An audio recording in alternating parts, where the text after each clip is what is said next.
병신호적이라고 부릅니다. 이완영 의원.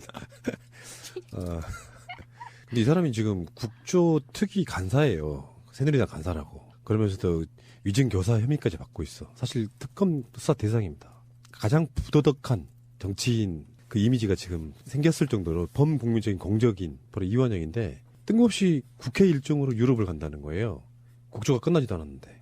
문제는 국조가 그냥 끝나지도 않았는데 가는 게 목적이 아니라 새누리당 간사가 없으면은요 국조 협의가 안 됩니다. 그래서 공식적으로 방해하기 위한 그런 짓거리를 하고 있는 거예요. 국조를 연장해야 되는 부분도 새누리당 간사랑 협의가 돼야 돼요. 야, 이거 예전에 세월호 특위에서 저쪽 엑스맨들이 하던 짓 똑같이 하는 건데? 그러니까. 그래서 아예 협의 대상자가 빠져줌으로써 국조를 자연스럽게 끝내려고 하는 의도가 아니냐. 아니, 그러니까 들통이 났으면요. 아, 저 사람이 이제 엑스맨으로 그동안 활동을 했다라는 게 들통이 났으면 좀 자숙을 해야 되는 거 아니에요? 끝까지, 자기가 이렇게 행위에 마침표를 찍어줌으로써, 나는 엑스맨으로 주어진 역할을 끝까지, 완수했다. 지금 이거를 우리한테 내세우는 거야? 내 생각에는요. 이완영이 그 18원 후원금이 납치를 하면서 못 해먹겠다고 간사를 내려놨단 말이야. 근데 왜 다시 하게 됐냐면은 이완영의 말에 의하면은 새누리당 지도부가 하라고 했다는 거예요. 그 말은 액면가 그대로 믿지는 않아요. 저는 이완영이 확신하는 것 중에 하나가 신비님 표현대로 확신합니다. 사드 문제 갑자기 덜변하면서 사드 배치 찬성으로 돌아서거든요. 거기는 분명히 비리가 있다고 보는 거거든요. 비리 문제가 있기 때문에 자기 정치 생명이 걸려있음에도 불구하고 그 짓을 하면서 성주 군민들을 완전히 배신해버렸잖아요. 근데 지금 여기에 이완영이 콧도리가 딱 하나 걸려있는 느낌이에요. 그래서 네가 여기 들어가서 뭔가를 해라는 오더를 받고 청문회를 하는데 TV 생중계가 되는데 모든 국민이 쟤는 간자야. 그 따가운 시선을 의식하면서 정치인이 계속해서 그 짓을 한다는 게 쉽지가 않거든요. 자기 입장에서는 도저히 못 해먹겠다 하니까 그러면 차라리 이도저도 하지 말고 사라져줘. 국조기간 동안에. 네가 또 가버리면 국조 연장도 못 시키니까 차라리 사라져줘. 이런 식으로 코트리가 하나 끼워서 그냥 오다 받고 계속 그 짓거리 하는 게 아닌가 이런 생각이 드는 거예요. 지금 이게 지금 일단은 국조청문회 위증 모의 3장 사진이 발견됨으로 인해서 구체적인 위증을 모의한 사실이 사실로 드러난 겁니다, 지금. 그리고 두 번째, 감사원 근무 시 촌지받은 적이 있어서 감사원에서 공고퇴직됐다라는 게 지금 확인되고 있는 중입니다. 본인은 지금 아니라고 주장을 하고 있지만 사실은 이게 지금 금방 확인돼요. 이거는 공무원이었기 때문에. 그다음에 고령 향후회를 중심으로 한 패밀리들이 지금 들통나고 있는데 제가 제보받은 게 있는데 지금 어디를 찾아낼 시간이 필요한데 어쨌든 고령 향후회에 이들이 계속 연계되어 있어서 지금 특조위가 간단한 문제가 아닙니다. 지금 국민과 야당 의원 그다음에 새누리당에 탈당한 의원들이 한 목소리 내는 게 있습니다. 최순실 청문회 강제 구인법을 지금 직권상정하라고 정세균 의장한테 압력을 놓고 있습니다. 지금 이 상황에서 이완영이 회의로 도피를 한다는 것은 바로 청문회를 연기나 회피하라는 게 아니고요. 사실상 최순실을 국조위에 출석하지 못하게 막는 효과를 가져온단 말이에요. 그러니까 이게 같이 맞물려서 도망가는 거기 때문에 이 새끼 출국금지 시켜야 돼. 근데 이완영이 20대 국회의원 당선 축하 파티가 있었어. 예. 그 자리에 정강의 이정국 전무 있죠. 예. 우병우 집안 그 집사. 예.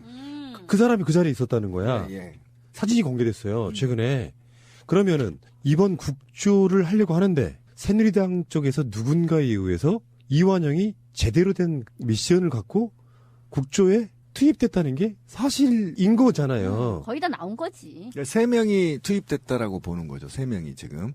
그렇죠. 네, 연합에서 투입됐다는 거 보고 그리고 저는 더 나아가서 이 박근혜 패밀리의 이론이 아닌가 하는 의혹을 던집니다.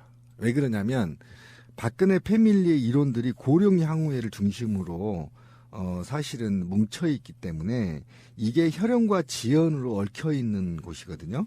그러니까 이렇다고 보면 이 주변 인물이 아니고요. 적어도 이곳에서 오랫동안 같이 동고동락하면서 박근혜 최순실의 권력을 유지 발전시키는데 동조를 한 세력으로 저는 분명히 의혹을 던지고요. 곧 밝혀질 거라고 봅니다. 지금 네티즌들이 이완영이한테 굉장히 분노하고 있기 때문에 지금 기자들도 추적하고 있고요. 예. 분명히 밝혀질 거라고 저는 봅니다. 그러니까 심지어는 이완영이라는 캐릭터가 최근에 드러난 것 중에 하나가 이 사람이 감사원에 재직하다가 그렇죠. 뇌물 받고 1년 만에 사직서 쓰고 사실상 쫓겨났다는 거예요. 그 당시에도 무슨 파면이나 이런 징계를 안 받고 지 스스로 사직했기 때문에. 그렇죠. 근데 다른 사람도 아니고 감사원 직원이 감사하러 나갔다가 피감 기관한테 뇌물을 받는 그런 캐릭터야. 그러면 어떻게 했냐고요. 다시 한번 말씀드리지만요. 사드 문제가 나왔을 때 이완영이 비리가 없나고 캤다고요. 그 당시에 그 군 의회 의원들 뭐 관련해가지고 금전적 비리가 하나 나온 게 있었단 말이에요. 그러면 그 신비님 말씀은 패밀리라고 이야기를 하는데 패밀리일 수도 있겠죠. 있는데 한편으로는 그게 패밀리만으로 해석이 안 되는 게 정치 생명이 끝났어요. 얘는 정치 생명이 끝난 것까지도 감안하면서까지 성주에서 사드 문제 등 돌리고 범국민적으로 공적이 되고 범국민적인 별명이 이완용이에요. 그러면 이 정도 되는 사람이면 비리 문제에 콕 끼었다고 보는 게 맞거든요. 최순실 게이트 막 났을 때 웬만한 비리 없는 친박 국회의원들은 입 다물고 가만히 있었거든요. 이완영만 나서는 이유가 저거는 반강제. 버리는 패구만. 그러니까 이완영 자체는 뭔가 비리가 걸려 있어서 거기에 대해서 자기도 안 하고 싶겠지 솔직히 입장 바꿔 생각하면은 어쨌든 정말 골 때리는 캐릭터예요. 그러니까 이게 이제 사무관으로 재직됐었잖아요. 감사원. 그러니까 감사원 사무관은 굉장히 무서운 자리거든요. 사실은. 그런데 촌지받고 사퇴할 정도였으면요. 굉장히 큰 사건이었습니다. 작은 사건으로 감사원 사무관이 옷을 벗는 건 거의 드물어요. 그러니까 굉장히 큰 사건이고 이 사건이 사회적으로 문제가 될 만하기 때문에 미리 수습 차원에서 옷 벗고 나간 거지 이게 적당하게 마무리 질 거였으면 절대 나갈 자리가 아니에요. 사무관 자리가 그렇게 공무원이 작은 자리가 아니에요. 굉장히 어려운 자리고 높은 직입니다. 예. 그 어떤 언론의 헤드라인이 되게 재밌어. 이완영 떡잎부터 달랐다. 그러니까.